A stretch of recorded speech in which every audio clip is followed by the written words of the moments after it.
Hare Krishna, everyone. Welcome back to the live studios here in Wisteria Cottage, just outside of Folkestone, in between Folkestone and Canterbury, here in Kent, UK. And we have devotees from Hungary here, and from America, and from the UK, and we're feeling right at home. And we welcome you wherever you are in the cyberspace to hear the Srimad-Bhagavatam every day. Before we do, we're going to hear the glorification of Srila Sanatana Goswami for the Srimad-Bhagavatam, called Srimad-Bhagavata Mahima Stotram. And it goes like this.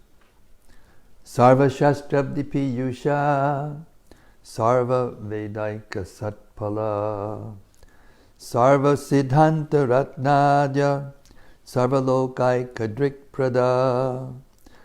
O nectar from the ocean of all scriptures, singular fruit of all the Vedas, rich mine of the precious gems of all conclusive truths, you are the only giver of sight to all the worlds. Sarva Bhagavata Prana Srimad Bhagavata Prabho Kalidwandodita Ditya Sri Krishna Parivartita. O life air of all the Supreme Lord's devotees, O Master Srimad Bhagavatam, you are the sun risen in the darkness of Kali. You are the exact image of Sri Krishna. Paramananda Pataya Prema Varshakshadayate Sarvada Sarvasevyaya Sri Krishnaya Namostume. I bow down to you, who is supremely blissful to read.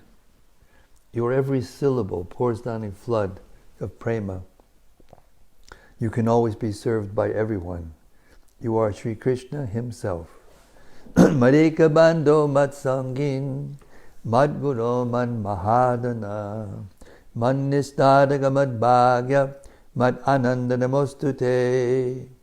My only friend, my constant companion, my spiritual master, my great wealth, my savior, my good fortune, my source of ecstasy, I bow down to you.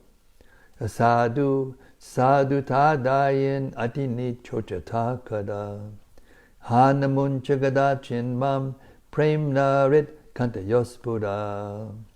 O bestower of saintliness to the unsaintly, O exalter of the most fallen, please never leave me. Always appear in my heart and my voice with pure love. Om Namo Bhagavate Vasudevaya. Om Namo Bhagavate Vasudevaya. Om Namo Bhagavate Vasudevaya. Om Namo Bhagavate Vasudevaya. Om Namo Bhagavate Vasudevaya. So we've entered the third canto of Srimad-Bhagavatam. And the chapter is called? Questions by Texting you. Huh? Questions by Vidura? Yes. Questions by Vidura. So Vidura has left the palace, being insulted, having been insulted by Duryodhana, and he started to go around to all the places of pilgrimage. And there he met Uddhava, and finally he met Maitreya. So we're in the middle of this journey, and Vidura has come to Uddhava, and now they're discussing about the history, what's been going on, what's going on. Because in India, you're walking over here, and you may not understand what's going on over there. They didn't have internet, they didn't have facilities. Please tell me, text 26, please tell me whether the original personalities of Godhead who incarnated themselves at the request of Brahma, who was born out of the lotus flower from the Lord, and who have increased the prosperity of the world by elevating everyone, are doing well in the house of Shurasena? Purport. Lord Krishna and Balaram are not two different personalities of Godhead. God is one without a second, but he expands himself in many forms without their being separate from one another. They are all plenary expansions. The immediate expansion of Lord Krishna is Baladeva, and Brahma, born from the lotus flower of Garbhodakashayi Vishnu, is an expansion of Baladev. This indicates that Krishna and Baladeva are not subject to the regulations of the universe. On the contrary, the whole universe is under their subjugation. They appeared at the request of Brahma to liberate the burden of the world, and they relieved the world by many superhuman activities so that everyone became happy and prosperous. Without the grace of the Lord, no one can become happy and prosperous, because the happiness of the family of the Lord's devotees depends on the happiness of the Lord. Vidura, first of all, inquired about the well-being of the Lord. Text 27. Please tell me whether the best friend of the Kurus, our brother-in-law Vasudeva, is doing well. He is very munificent. He is like a father to his sisters, and he is always pleasing to his wives. Purport. Lord Krishna's father, Vasudeva, had 16 wives, and one of them, named Paravi, or Rohini, the mother of Baladeva, was the sister of Vidura.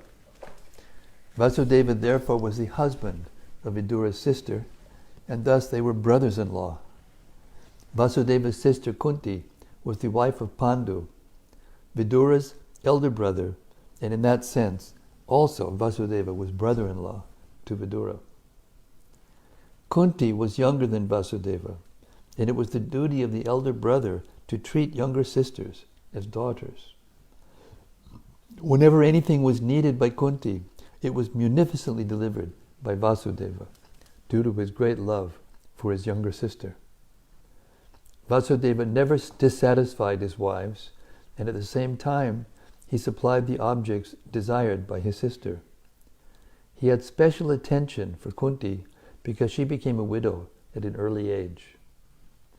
While inquiring about Vasudeva's welfare, Vidura remembered all about him and the family relationship.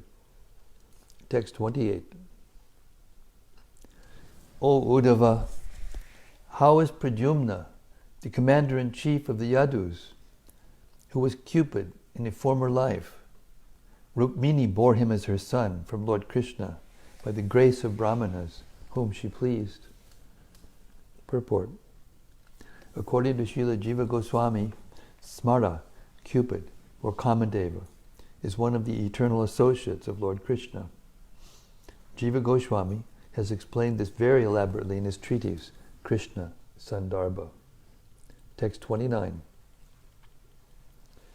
O my friend, tell me whether Ugrasena, the king of the Sattvatas, Vrishnis, Bhojas, and Dasharas, is now doing well. He went far away from his kingdom, leaving aside all hopes of his royal throne, but Lord Krishna again installed him. Text 30. O gentle one, does Samba fare well? He exactly resembles his father, the personality of Godhead. In a previous birth, he was born as Kartikeya in the womb of the wife of Lord Shiva, and now he has been born in the womb of Jambavati, the most enriched wife of Krishna. Purport. Lord Shiva, one of the three qualitative incarnations of the personality of Godhead, is a plenary expansion of the Lord. Kartikeya, born of him, is on the level of Pradyumna, another son of Lord Krishna. When Lord Sri Krishna descends into the material world, all his plenary portions also appear with him to exhibit different functions of the Lord. Except for the pastimes at Vrindavan, all functions are performed by the Lord's different plenary expansions. Vasudeva is a plenary expansion of Narayana. When the Lord appeared as Vasudeva before Devaki and Vasudeva, he appeared in his capacity as Narayana. Similarly, all the demigods of the heavenly kingdom appeared as associates of the Lord in the forms of Pradyumna, Samba, Uddhava, and so on. It is learned here that Kamadeva appeared as Pradyumna, Kartikeya as Samba, and one of the Vasus as Uddhava. All of them served in their different capacities in order to enrich the pastimes of Krishna. Text 31. O Uddhava, does Yuyudhana fare well? He learned the intricacies of the military art from Arjuna and attained the transcendental destination, which is very difficult to reach, even for great renouncers. The destination of transcendence is to become the personal associate of the personality of Godhead, who is known as Adhokshaja, he who is beyond the reach of the senses. The renouncers of the world, the sannyasis, give up all worldly connections, namely family, wife, children, friends, home, happiness, wealth, everything, to attain the transcendental bliss of Brahman happiness. But Adhokshaja happiness is beyond Brahman happiness. The empiric philosophers enjoy a transcendental quality of bliss by philosophical speculation on the supreme truth. But beyond that pleasure is the pleasure enjoyed by Brahman in his eternal form of the personality of Godhead. Brahman bliss is enjoyed by living entities after liberation from material bondage. But Parabrahman, the personality of Godhead, enjoys eternally a bliss of his own potency, which is called Hladini potency. The empiric philosopher who studies Brahman by negation of the external features has not yet learned the quality of the Hladini potency of Brahman. Out of many potencies of the omnipotent, there are three features of his internal potency, namely Sambit, Sandini, and Hladini. And in spite of their strict adherence to the principles of Yama, Niyama, Asana, Dhyana, Dharana, and Pranayama, the great yogis and jnanis are unable to enter into the internal potency of the Lord. The internal potency is, however, easily realized by the devotees of the Lord by dint of devotional service. Yuyudhana achieved this stage of life just as he achieved expert knowledge in military science from Arjuna. Thus his life was successful to the fullest extent from both the material and spiritual angles of vision. That is the way of devotional service to the Lord. Text 32. Please tell me whether Akrura, the son of Shapalka, is doing well. He is a faultless soul, surrendered under the personality of Godhead. He once lost his mental equilibrium due to the ecstasy of transcendental love and fell down in the dust of the road, which was marked with the footprints of Lord Krishna. Purport. When Akrura went to Vrindavan in search of Krishna, he saw the footprints of the Lord on the dust of Nandagram, and at once fell on them in the ecstasy of transcendental love. This ecstasy is possible for a devotee who is fully absorbed in incessant thoughts of Krishna. Such a pure devotee of the Lord is naturally faultless because he is always associated with the supreme pure personality of Godhead. The pure devotee, constant thought of the Lord is the antiseptic method for keeping oneself free from the infectious contamination of the material qualities. The pure devotee of the Lord is always in the company of the Lord by thinking of Him. Yet in the particular context of time and place, the transcendental emotions take a different turn, and this breaks the mental equilibrium of the devotee. Lord Chaitanya displayed the typical example of transcendental ecstasy, as we can understand from the life of this incarnation of God. Text 33. As the Vedas are the reservoir of sacrificial purposes, so the daughter of King Devakabhoja conceived the Supreme Personality of Godhead in her womb, as did the mother of the demigods. Is she, Devaki, doing well? Purport.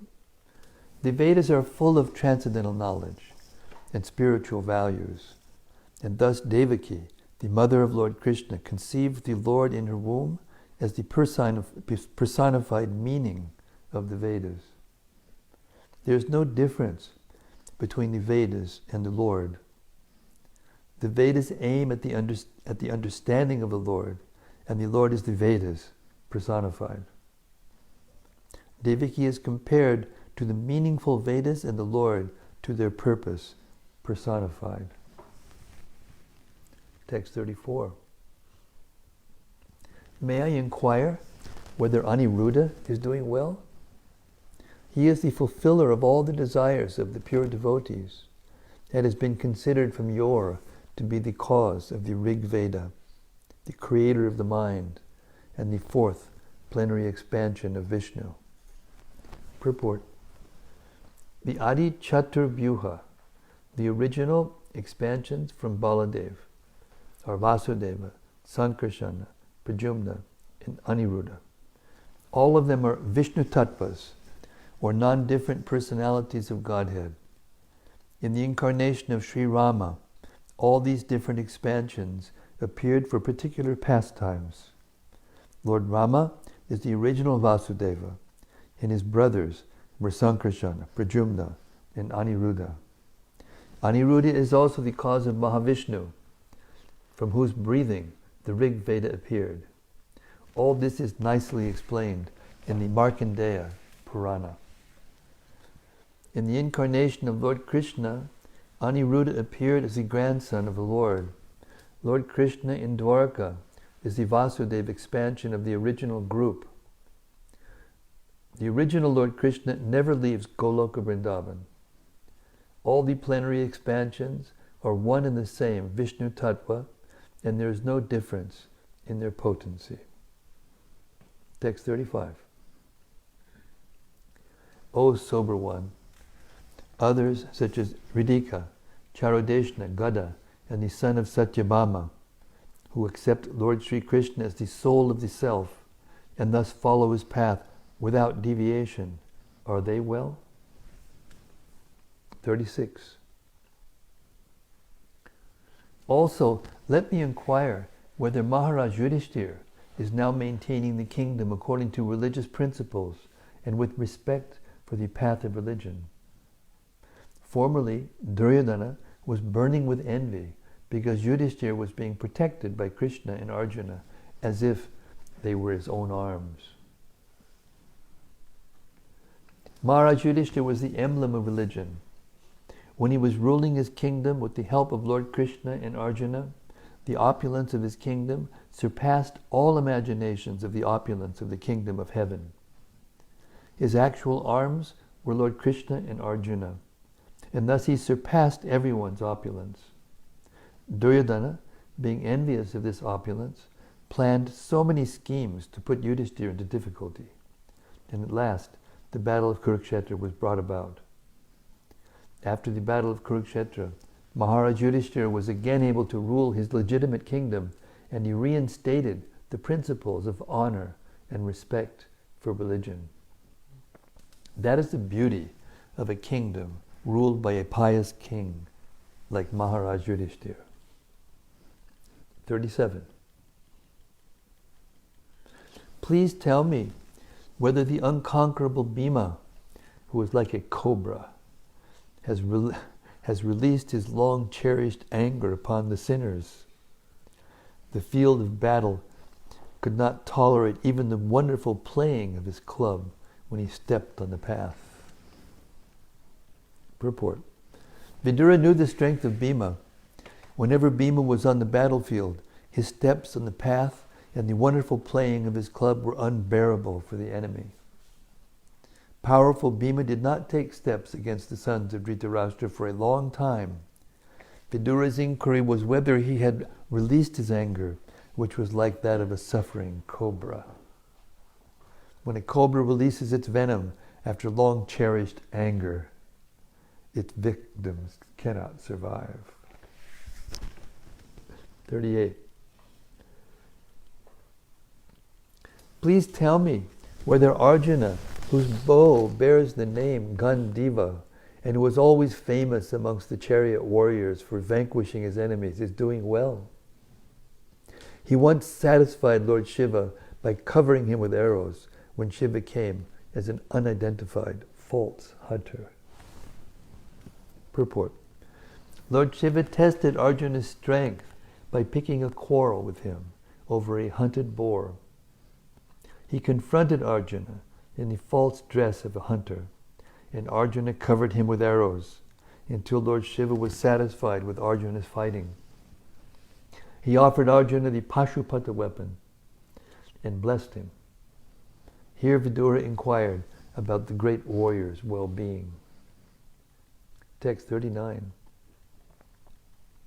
Are the twin brothers who are protected by their brothers doing well?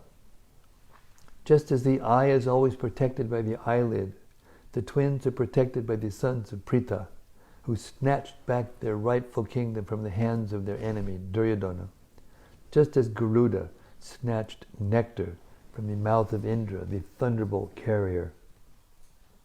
Purport. Indra, the king of heaven, carries the thunderbolt in his hand and is very strong. Yet Garuda, the carrier of Lord Vishnu, was able to snatch nectar from his mouth. Whoa. Similarly, Duryodhana was as strong as the king of heaven, and still the sons of Pritha, the Pandavas, were able to snatch away their kingdom from Duryodhana. Both Garuda and the Parthas are pet devotees of the Lord, and thus it was possible for them to face such strong enemies. Vidura's inquiry about the youngest brothers of the Pandavas, namely Nakula and Sahadeva. These twin brothers were sons of Madri, the stepmother of the other Pandavas. But although they were stepbrothers, because Kunti took charge of them after the departure of Madri with her husband, Maharaj Pandu, Nakula and Sahadeva were as good as the other three Pandavas, Yudhishthira, Bhima, and Arjuna. The 5 brothers are known in the world as regular brothers. The 3 elder Pandavas took care of the younger brothers, just as the eyelid takes care of the eye. Vidura was anxious to know whether, after winning back their own kingdom from the hands of Duryodhana, the younger brothers were still living happily under the care of the elder brothers. Text 40. O my Lord, is Pritha still living? She lived only for the sake of her fatherless children. Otherwise, it was impossible for her to live without King Pandu, who was the greatest commander, and who alone conquered the 4 directions simply with the help of a second bow. Purport. A faithful wife cannot live without her lord, the husband. Therefore all widows used to voluntarily embrace the burning fire which consumed the dead husband.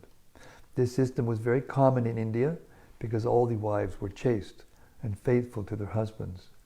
Later on, with the advent of the age of Kali, the wives gradually began to be less adherent to their husbands, and the voluntary embrace of the fire by the widows became a thing of the past. Very recently, the system was abolished, since the voluntary system had become a forcible social custom. When Maharaj Pandu died, both his wives, namely Kunti and Madri, were prepared to embrace the fire. But Madri requested Kunti to live for the sake of the young children, the 5 Pandavas. This was agreed to by Kunti at the added request of Vyasadeva. In spite of her great bereavement, Kunti decided to live, not to enjoy life in the absence of her husband, but only to give protection to the children. This incident is referred to here by Vidura because he knew all the facts about his sister-in-law, Kunti Devi. It is understood that Maharaj Pandu was a great warrior and that he alone, with the help of bow and arrow, could conquer the world's 4 directions. In the absence of such a husband, it was almost impossible for Kunti to live on, even as a widow, but she had to do it for the sake of the 5 children. Text 41. O gentle one, I simply lament for him, Dhritarashtra, who rebelled against his brother after the latter's death. By Dhritarashtra, I was driven out of my own house, although I am his sincere well-wisher, because he accepted the line of action adopted by his own sons. Purport. Vidura did not ask about the welfare of his elder brother because there was no chance of his well-being, only news of his gliding down to hell. Vidura was a sincere well-wisher of Dhritarashtra's and had a thought about him in the corner of his heart. Vidura lamented that Dhritarashtra could rebel against the sons of his dead brother Pandu, and that he could drive him, Vidura, out of his own house on the dictation of Dhritarashtra's crooked sons. In spite of these actions, Vidura never became an enemy of Dhritarashtra, but continued to be his well-wisher. And at the last stage of Dhritarashtra's life, it was Vidura only who proved to be his real friend. Such is the behavior of a Vaishnava like Vidura. He desires all good, even for his enemies. Text 42. I am not astonished at this, having traveled all over the world without being seen by others. The activities of the personality of Godhead, which are just like those of a man in this mortal world, are bewildering to others. But I know of his greatness by his grace, and thus I am happy in all respects. Purport. Although he was the brother of Dhritarashtra, Vidura was completely different. By the grace of Lord Krishna, he was not foolish like his brother, and thus his brother's association could not influence him. Dhritarashtra and his materialistic sons wanted to falsely lord it over the world by dint of their own strength. The Lord encouraged them in this, and thus they became more and more bewildered. But Vidura wanted to achieve sincere devotional service to the Lord, and therefore became a soul absolutely surrendered to the absolute personality of Godhead. He could realize this in the progress of his pilgrim's journey, and thus he was freed from all doubts.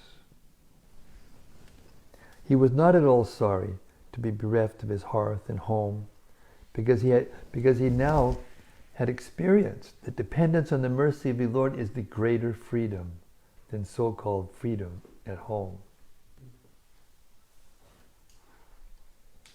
A person should not be in the renounced order of life unless he is firmly convinced of being protected by the Lord. This stage of life is explained in the Bhagavad Gita as abhayam sattvasang shuddhihi. Every living entity is factually completely dependent on the mercy of the Lord.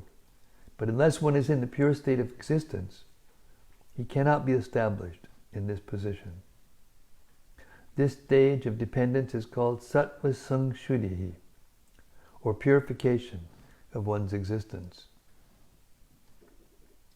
The result of such purification is exhibited in fearlessness. A devotee of the Lord who is called Narayana Para is never afraid of anything, because he is always aware of the fact that the Lord protects him in all circumstances. With this conviction, Vidura traveled alone, and he was not seen or recognized by any friend or foe. Thus he enjoyed freedom of life without obligation to the many duties of the world. When Lord Sri Krishna was personally present in the mortal world, in his eternal blissful form of Shyamasundar, those who were not pure devotees of the Lord could not recognize him or know his glories. Avajananti mam mudha manushim tunamasritam. He was always bewildering to the non-devotees, but he is always seen by the devotees by dint of their pure devotional service to him. Text 43. Despite his being the Lord and being always willing to relieve the distress of sufferers, he, Krishna, refrained from killing the Kurus, although they committed all sorts of sins, and although he saw other kings constantly agitating the earth by their strong military movements carried out under the dictation of three kinds of false pride. Purport. As stated in the Bhagavad Gita, the Lord appears in the mortal world to execute his much-needed mission of killing the miscreants and giving protection to the suffering faithful. In spite of that mission, Lord Krishna tolerated the insult to Draupadi by the Kurus and the injustices perpetrated against the Pandavas, as well as insults to himself.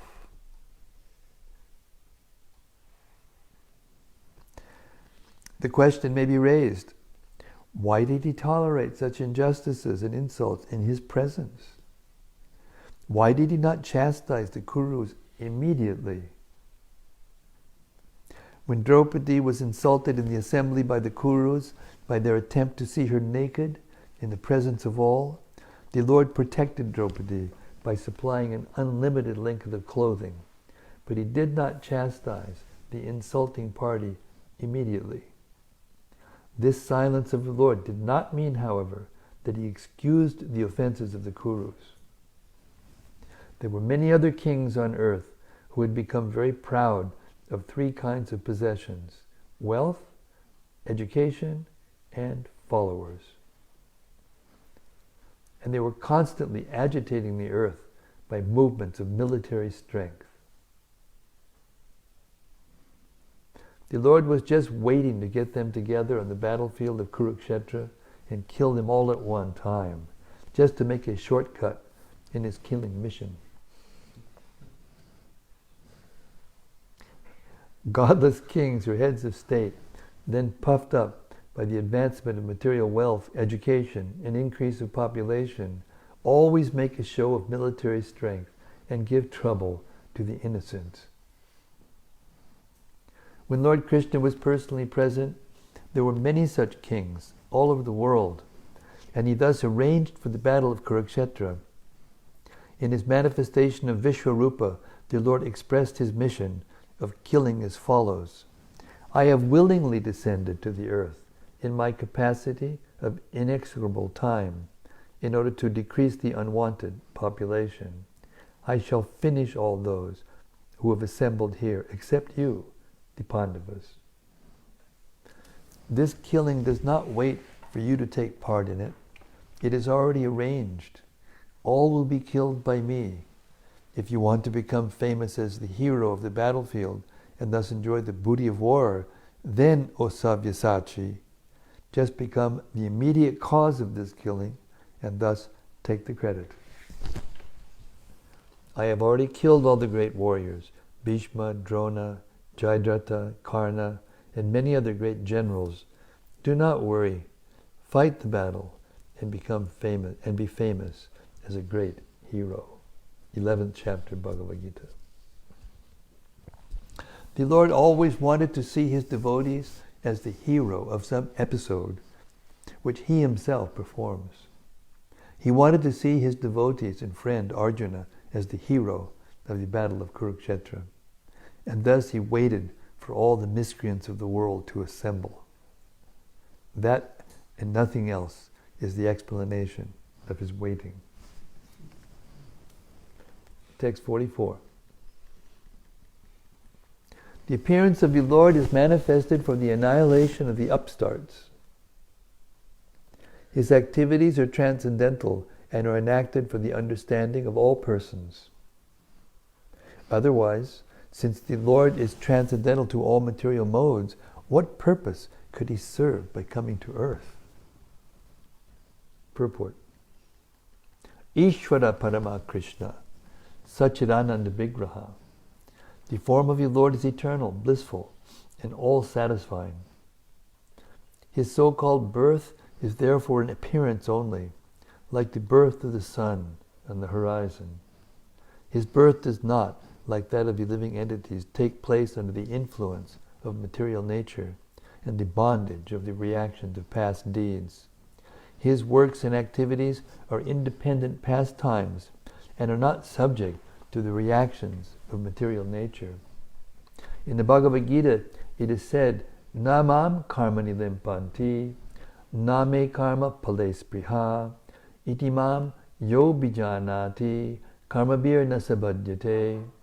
The law of karma, enacted by the Supreme Lord for the living entities, cannot be applicable to him, nor has the Lord any desire to improve himself by activities like those of ordinary living beings. Ordinary living beings work for the improvement of their conditioned lives, but the Lord is already full of all opulence, all strength, all fame, all beauty, all knowledge, and all renunciation. Why should he desire improvement? No one can excel him in any opulence, and therefore the desire for improvement is absolutely useless for him. One should always discriminate between the activities of the Lord and those of ordinary living entities. Beings, Thus one may come to the right conclusion regarding the Lord's transcendental position. One who can come to the conclusion of the Lord's transcendence can become a devotee of the Lord and can at once be free from all reactions of past deeds.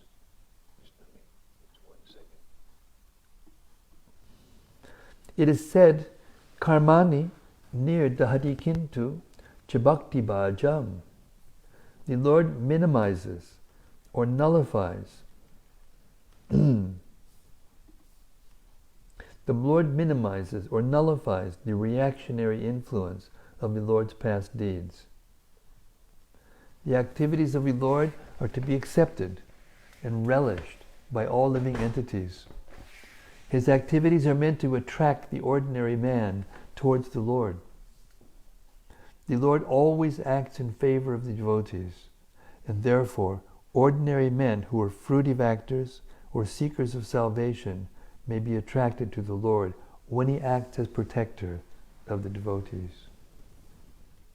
The fruitive actors can attain their goals by devotional service, and the salvationists can also attain their goal in life by devotional service to the Lord. The devotees do not want the fruitive results of their work, nor do they want any kind of salvation. They relish the glorious, superhuman activities of the Lord, such as his lifting Govardhan Hill and his killing the demon Putana in infancy. His activities are enacted to attract all kinds of men, karmis, jnanis, and bhaktas.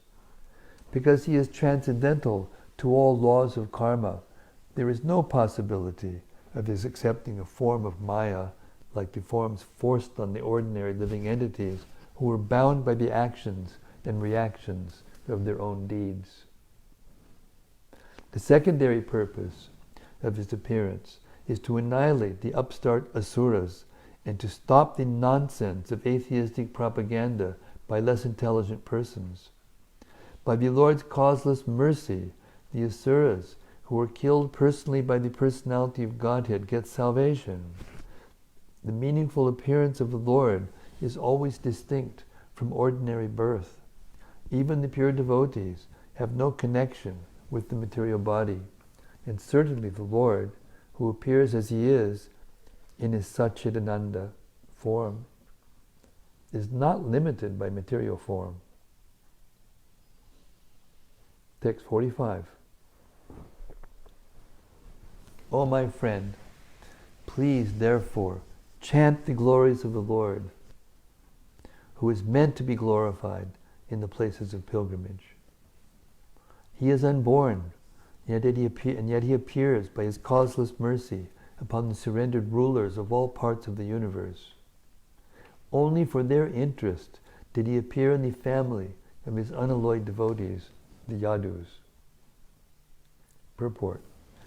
There are innumerable rulers all over the universe in different varieties of planets. The sun god and the sun planet, the moon god and the moon planet, Indra in the heavenly planet, Vayu, Varuna, and those in the Brahmaloka planet where Lord Brahma is living. All are obedient servants of the Lord. Whenever there is any trouble in the administration of the innumerable planets in different universes, the rulers pray for an appearance, and the Lord appears. The Bhagavatam has already confirmed this in the following verse: Ete chang shakalakpum sa Krishnas tu Bhagavan swayam indrari vyakulam lokam mridiyanti yuge yuge. In every millennium, whenever there is any trouble for the obedient rulers, the Lord appears. He also appears for the sake of his pure unalloyed devotees. The surrendered rulers and the pure devotees are always strictly under the control of the Lord, and they are never disobedient to the desires of the Lord. The Lord is therefore always attentive to them. The purpose of pilgrimages is to remember the Lord constantly, and therefore the Lord is known as Tirtha Kirti. The purpose of going to a place of pilgrimage is to get the chance to glorify the Lord. Even today, although times have changed, there are still pilgrimage sites in India. For example, in Mathura and Vrindavan, where we had a chance to stay, people are awake from early in the morning at 4 a.m. up until night time, and are constantly engaged some way or other in chanting the holy glories of the Lord. The beauty of such a pilgrimage site is that automatically one remembers the holy glories of the Lord. His name, fame, qualities, pastimes, and entourage are all identical to the Lord. And therefore, chanting the glories of the Lord invokes the personal presence of the Lord. Anytime or anywhere pure devotees meet and chant the glories of the Lord is present without any doubt. It is said by the Lord himself that he always stays where his pure devotees chant his glories. Thus end the Bhaktivedanta purports of the third canto, first chapter of Srimad-Bhagavatam, entitled Questions by Vidura. So now we have a huge decision to make, whether we keep on going or whether we stop here and have reflections for a half an hour, because you all have to leave in somewhere around a half an hour. Shall we have a show of hands?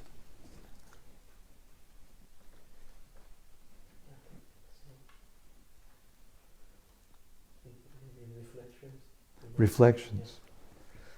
Done. All right, everyone out in cyberspace, fasten your seatbelts. We're going to have some reflections from the Hungarian Yatra. And it's famous all over the world for its exquisite cleanliness. Yeah, I'm trying. I'm doing my best.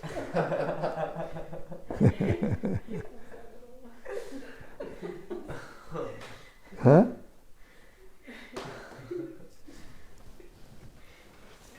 I was telling her today that in Vaikuntha they clean, then there's no dirt. Of course, it's a lot easier there. Okay, who's first? Step up to the plate. Come right up.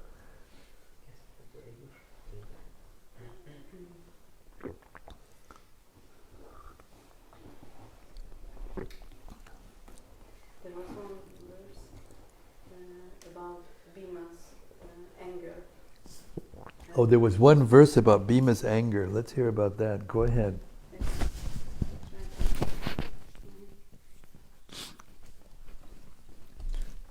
Do you remember something about it? Yeah, that Bhima is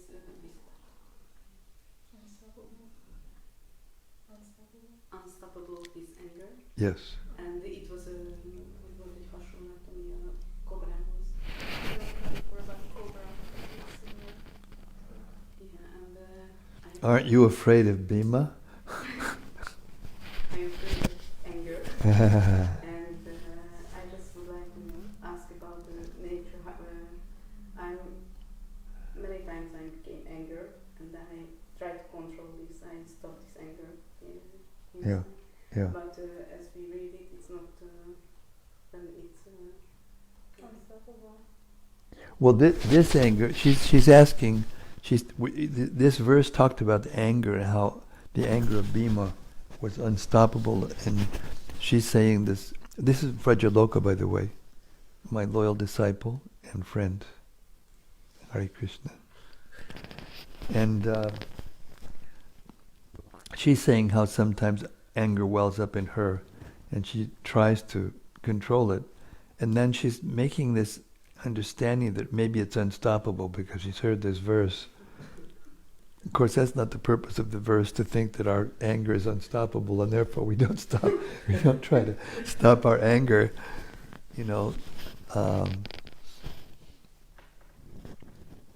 Anger needs to be. You can't stop emotions. Even in the spiritual world, all the emotions are there. Therefore, there's a wide variety of personalities, and who have different inclinations in terms of emotion and the way they deal with others. They call them right wing and left wing gopis, and not just the gopis, but in all the rasas. There's all these different emotional exchanges, and even they can't get along with. Even they don't agree with everyone about everything. No two people can agree about everything with anyone else. That's the nature of a living being. Therefore, what can you expect in the material world? But here, the emotions are actually caused by the modes of nature. And therefore, Krishna describes this in the Bhagavad Gita. You know the verse? Kama, Esha, Krodha.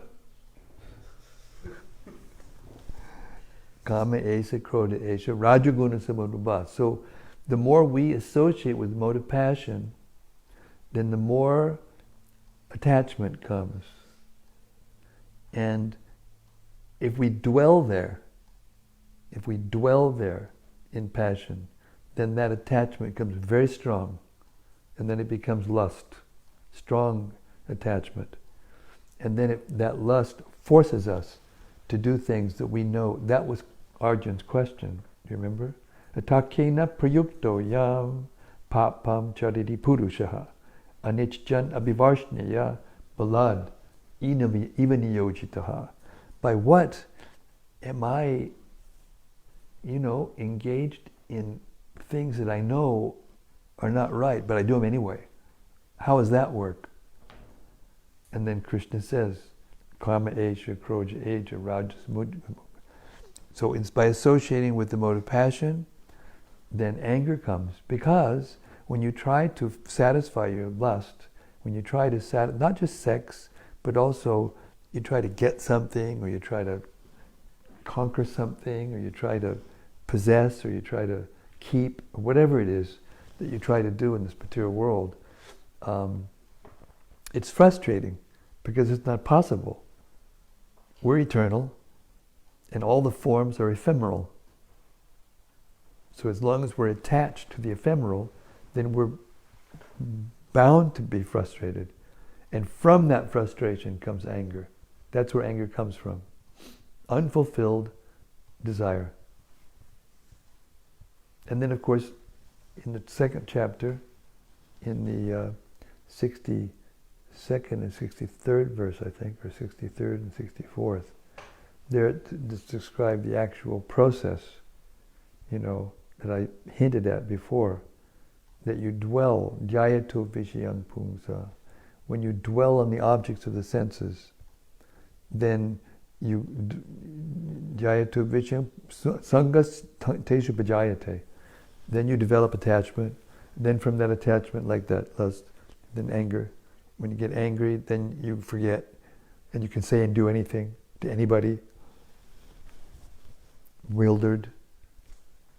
You lose your intelligence, and then you can say and do anything at any time. So, but we shouldn't think that anger is unconquerable like Bhima. It is conquerable, but it's not easy. What did Krishna say about that?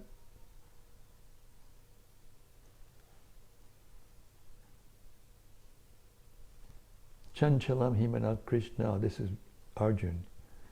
Chanchala himana Krishna, pramati balabhadridam, tasyam nigraham manye vayo eva saduskaram. It is, Arjuna is saying, I can't do this. It's to control the mind. It's more difficult than to control the wind. Try to control the wind by your hand. So Krishna says, what does he say? Who shano mahapap? No. What does he say?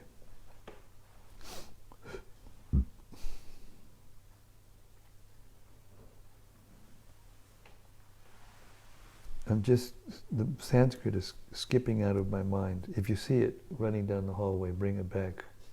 Thanks. It didn't pass you and you didn't see it. All right. Come on, I know this verse. I know it well. I know this whole chapter by heart.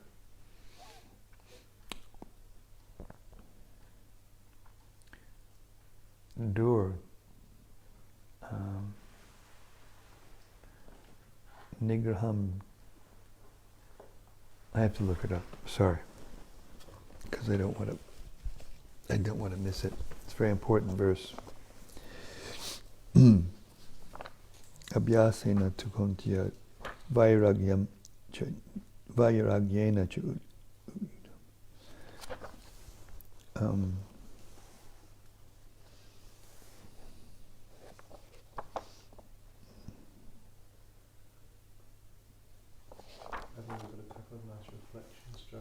Excuse me? When you finish that, we've got a couple of nice reflections. Okay.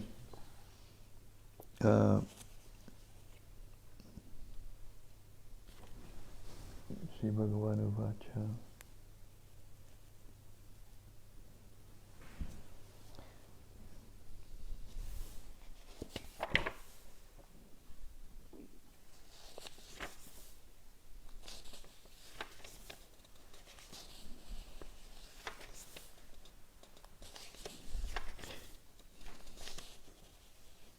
Wow, here's a mistake I just found. In this particular printing, the Sanskrit is missing. In text 62. You see how you need editors,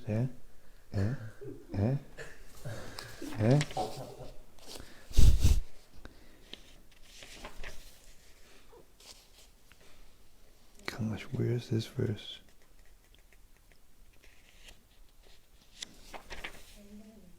Huh? I'm stumped. That's just it. I can't remember the Sanskrit. Maybe it's in 6th chapter. Yes, where Krishna or Arjuna. Where Arjuna was saying that the mind is, or it's impossible to stop the mind. Yeah. Vaya eva saduskaram, but that's the 4th line, the 3rd line. Okay, we can find it. Yeah, where Arjuna says, I can control the wind, but I can control. Yeah. So, I know this verse, I've just got a mental block against it. For him who has conquered the mind is... Chanchalam himana Krishna. The verse that I'm looking for is right after that. Chanchala himana Krishna, pramati balabhadridam, nigraham tasyaham nigraham manye. The next verse.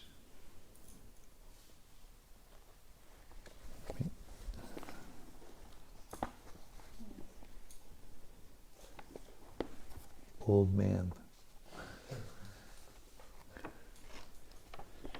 I once heard Prabhupada even say that he was getting old and he was forgetting his verses. Saying the English is any help, or shouldn't? I mean, I just told you what the Sanskrit is. Can't You can't find the Sanskrit. not yet. Chanchalam himana Krishna. Okay, I'll find it. Never mind, I'll find it.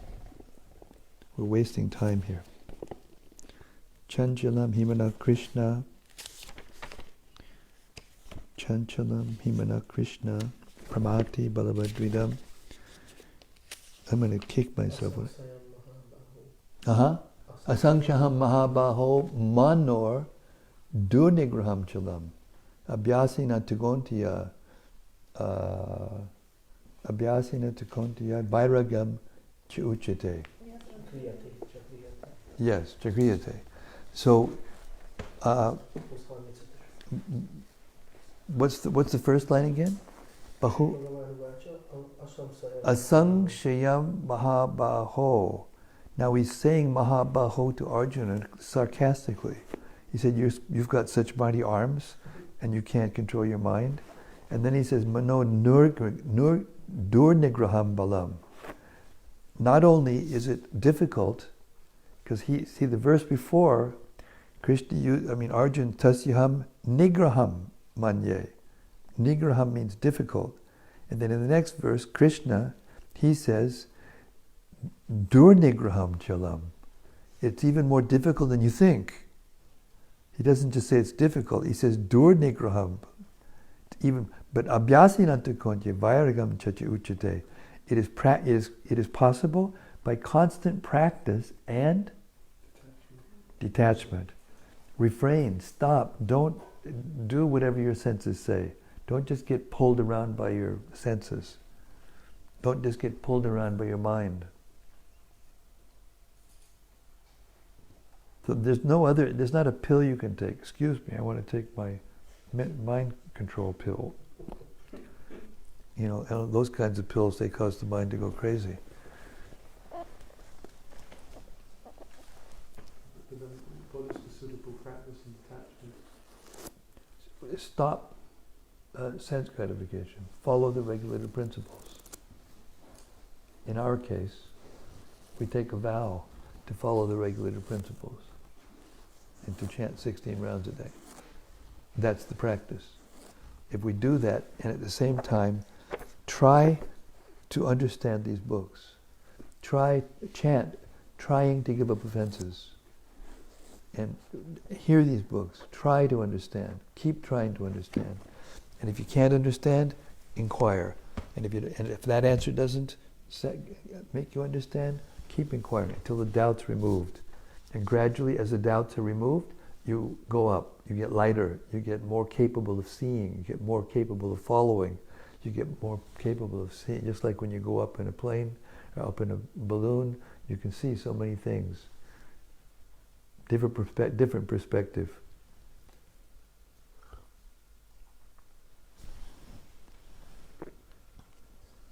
So that's how to control anger.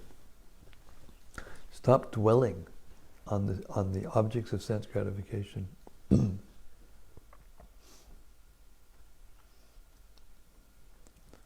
And what's the natural way to do that? Distract the mind by hearing about Krishna. Distract the mind. Just like the baby was here. Man, this kid was like, she was a terror, She was, and every time it looked like they were going to lose control, but they're pretty expert. They're really good parents. And as soon as they got her into something else, she was crying and ready to tear the place apart. And then 3 seconds later, okay, and then she started to do something else. Distracted.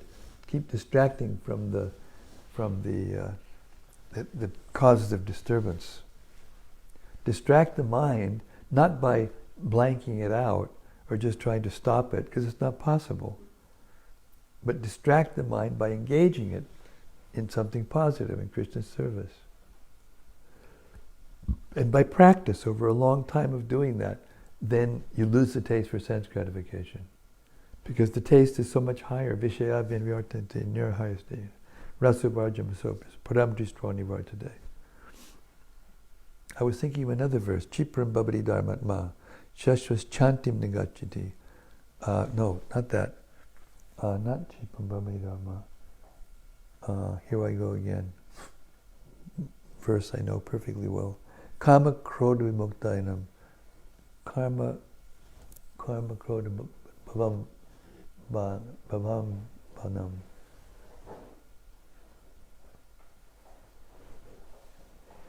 It's not cheap from Bhavati Dhamma. Shashvat Chanti. No, that's the other verse.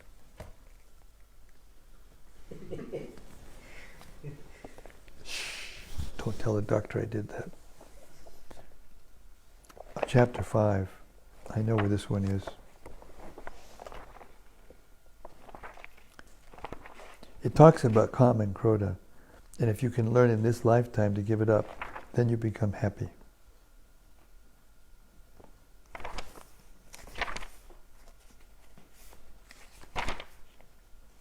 It's right after Yehi samsparshaja bhoga dukkha yona ebate ajantavanta kuntum. Yeah.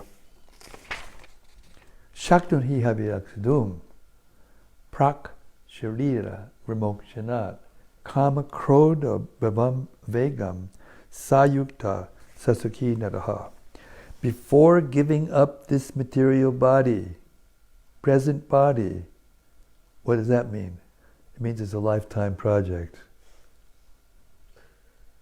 Lifetime project. Before giving up this present body, if one is able to tolerate the urges of the material senses and check the force of desire and anger, he is well situated and is happy in this world. That's it.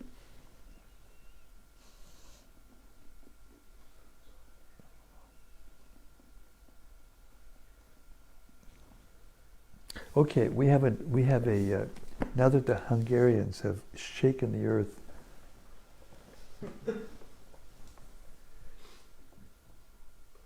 Oh, it's Hannah. Hare Krishna, Hannah. We miss you. So, Krishna is always present as his expanded energy and in our hearts.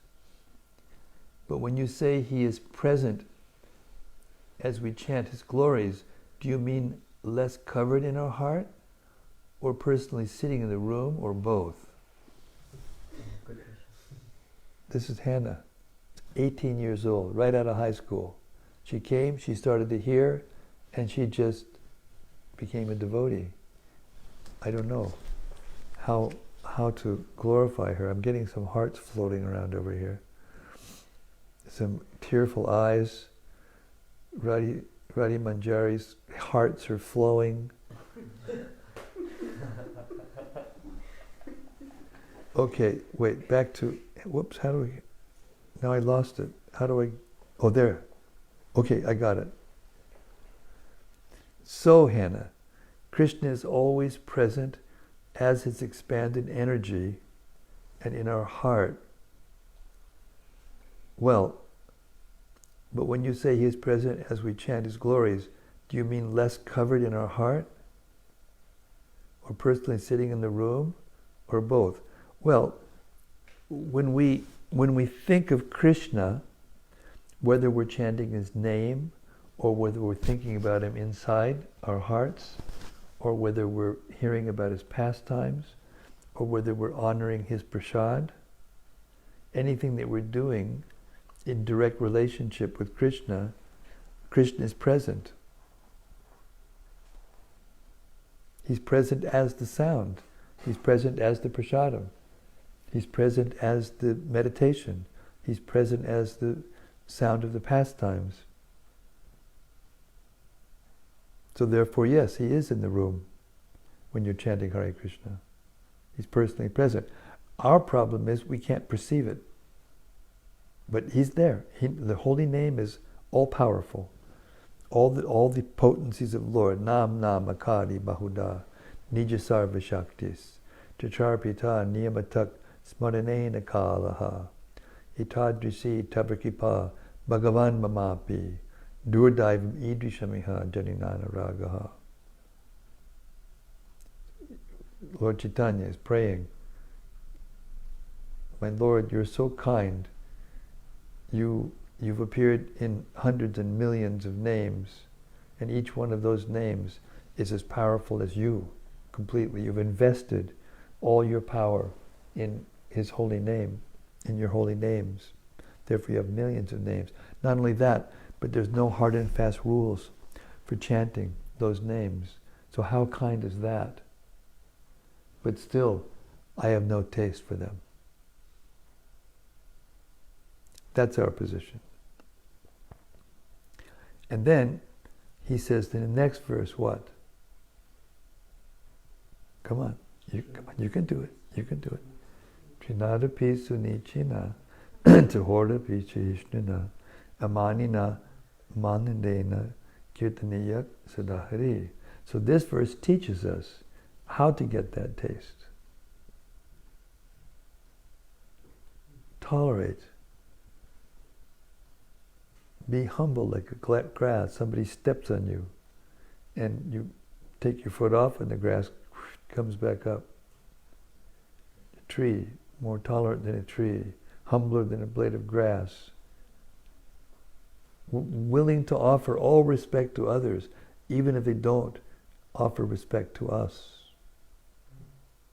Kirtaniya Siddhahari. Then you can chant all the time. And what does that mean? That means you've got a taste. So in the end of the last verse, it says, I'm so unfortunate that I don't have a taste. And in the end of the next verse, Kirtaniya Siddhahari. I can chant all the time. That means I've got a taste. So this is how you get the taste. You learn to tolerate. You learn to be humble.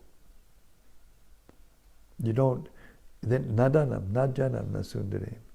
You're not after money. You're not after the opposite sex. You're not after followers. You're not after all those things. Just pure devotional. You're not after liberation.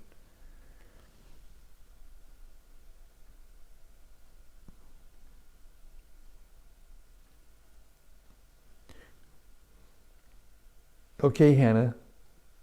Nice question. Rati Manjari. Reflection. I thought it very nice that Vidura is spending 41 whole verses asking about the welfare of different others whom he loves.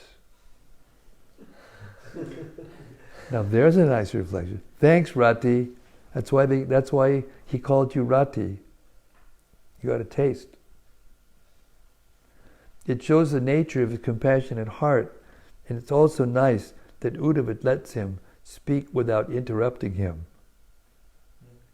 Well, I was, so much patience and respect they have for each other. Yes, and I've been saying lately, and a lot, that by associating with these pastimes and these personalities, we learn how to be devotees. We learn how to not interrupt one another. I mean, this is one of my bad habits. I interrupt all the time. Shiva Maharaj used to get on my case all the time about this. But after some time, I kind of got over it. This is so eerie. I'm watching myself, Only there's this is kind of like video therapy. Oh no! I look like that? Oh no, I said like that? Good therapy. Oh boy, I got some laughs on that one. A lot of laughs. Oh, listen, Hannah says, I'm only after serving your lotus feet life after life. Hare Krishna Maharaj, you're awesome. You're awesome. Hannah, you are more than awesome. What is it word? What's the word more than awesome? What's the huh? Huh? I was just translating the word. Oh.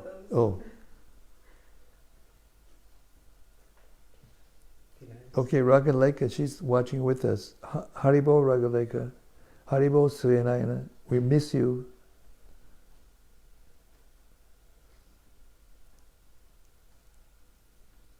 And now I'm watching myself go like, this is too much. That's it. That's all I can take. When I said to Vaisheshika Prabhu, when I first, watched the first video I did, I said I wanted to run away and never do it again. And Vaisheshika said, no, he said to me, don't worry, everybody feels like that. That's the way everybody is. First time I heard my voice for the recording doing this, I just thought, that's it, let's stop this. No one's going to want to listen to this, for sure. Rati Manjari. And I like this point. Vidura was not at all sorry to be bereft of his hearth and home, because he now had experience that dependence on the mercy of the Lord is greater freedom than so-called freedom at home. Could you please elaborate on this point for our benefit, the attached householders? Well, I don't want to, there's Ragaleka's giving me a high sign, or clapping or something. Hana's got tears coming out of her eyes. Amrita Vilasini Devi Dasi is paying obeisances, many times over. This is pretty good stuff, huh? You can watch all this stuff going on. This is why people get so addicted to Facebook, right? Yeah.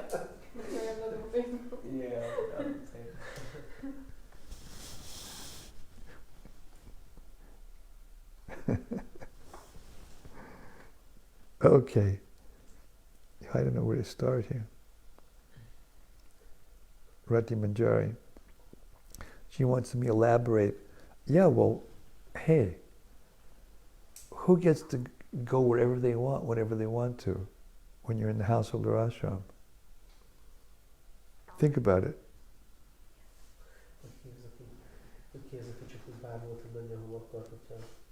You're stuck. Bound.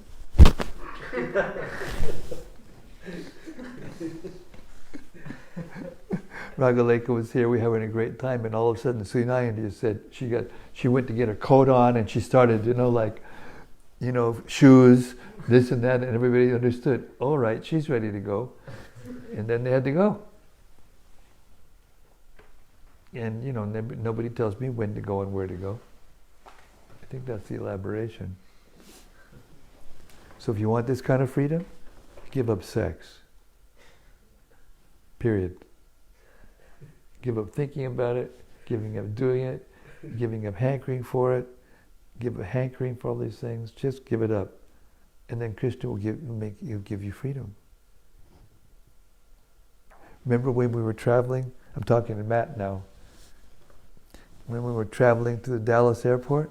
Mm-hmm. Yeah?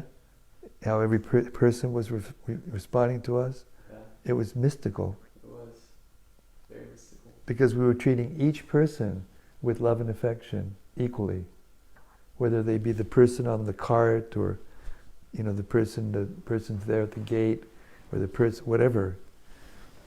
And everybody was responding. This one kept coming back in and opening the door and reminding me, oh yes, and she couldn't leave actually. Because people don't treat each other with affection anymore when they're just traveling around. Everyone's so impersonal and, even nasty to each other, demanding, you should treat me like this, you're my servant and I paid for this, lounge, and therefore, etc., etc. And the driver, yeah. Asking all kinds of interesting questions, and you're free to say, we went to the doctor's office and we took flowers and flower garlands. And the doctor, I gave him a garland and he took it, gave it to his wife. His wife dried it and hung it up like a sacred article. And they were all like waving and saying Hare Krishna when we left, all beaming, you know.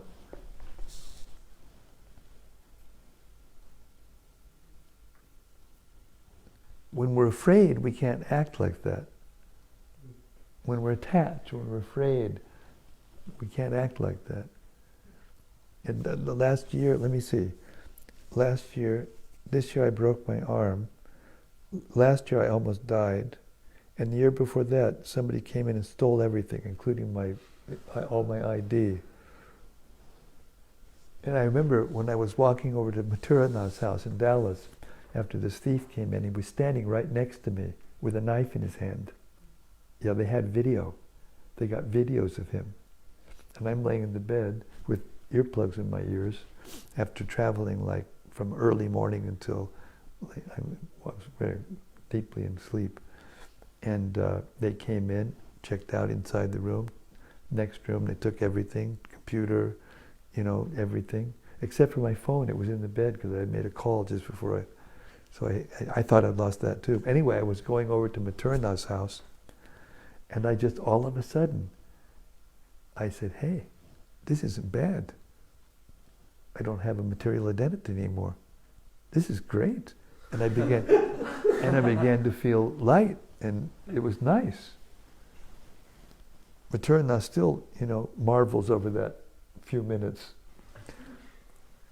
Of course, it was a hassle. We had to, it took us about 3 or 4 months to get all the thing together, because it's not easy when you get all your, ID stolen and you don't have an ID with a photo on it, because in order to get a replacement, you got to have an ID and a photo, and if it all gets taken, you're stuck. Used to be you could just call in, tell them this, that, all the different details that no one else can know, and they'll send you your ID. No more. Am I elaborating on this? I think so. The soul doesn't depend on these things. The happiness of the soul doesn't depend on anything.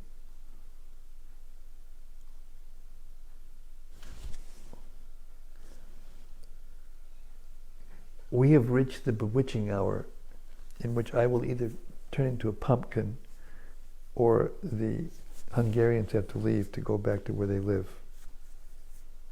Hare Krishna.